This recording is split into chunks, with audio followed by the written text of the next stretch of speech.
Magandang mga araw mga kalisken. Narito na naman tayo sa isang mainit at exclusive na update tungkol sa dalawa sa pinakaminamahal nating celebrities, Liza Soberano at Enrique Hill. Simulan natin kay Enrique Hill. Noong July 5, nagbahagi si Javi Gil, kapatid ni Enrique, ng isang IG story na talaga namang kinilig ang fans. Makikita rito si Enrique na may bonding moment with Tyler, anak ni Javi, na tinawag nila na movie night with Tito Ken.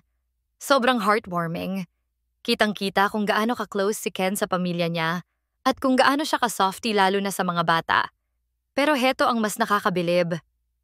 Noong July 9, kahit hindi maganda ang pakiramdam ni Enrique, tinuloy pa rin niya ang appearance sa Pagcor's Heartthrob Unplugged show sa Casino Filipino Tagaytay. Grabe ang suporta ng fans. Hinabol siya, kinilig, at talaga namang swarmed si Ken ng mga supporters. Kahit may sakit, di niya binigo ang mga fans, a true professional and a passionate artist. Nakakataba ng puso. Ganyan magmahal si Ken sa trabaho niya, at higit sa lahat, sa mga sumusuporta sa kanya. Sunod naman, nakita rin natin ang bagong GAOK billboard ni Enrique.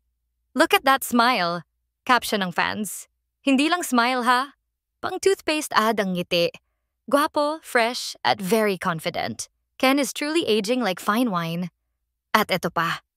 Noong July 11, nag-post si Ranvel Rufino ng bagong photo ni Enrique.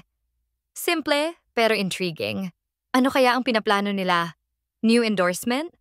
O may paparating na project? Ngayon naman, kay Liza tayo. Noong July 10, nag-post si Liza sa Instagram tungkol sa kanyang pagdalo at pagsasalita sa Nexus Global Summit sa New York City. She talked about children's rights at ang role ng film and TV in empowering the next generation. Ang lalim ng post niya, very empowering, very global.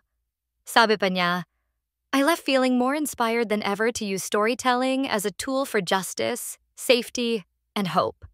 From Hollywood to human rights, Liza is leveling up not just as an actress, but as a global voice for change. At syempre, hindi pinalampas ni Enrique ang post na ito, nag-like agad si Ken. Tahimik pero present. Laging nandyan. Suportado pa rin. May meaning ba ito? Kayong mga Lisken fans, kayo na ang humusga. Kaya ang tanong ng bayan, malapait na bang lumabas ang project ni Enrique? Sumusuporta pa rin kaya si Ken sa mga ginagawa ni Liza? At kahit na wala silang public collabs ngayon, bakit parang laging konektado pa rin sila? Comment down below kung anong hula nyo sa mga galawang ito. Abangan natin ang susunod na kaganapan. Baka next update, may bagong kilig na naman tayong pagsabog. Maraming salamat mga kachika.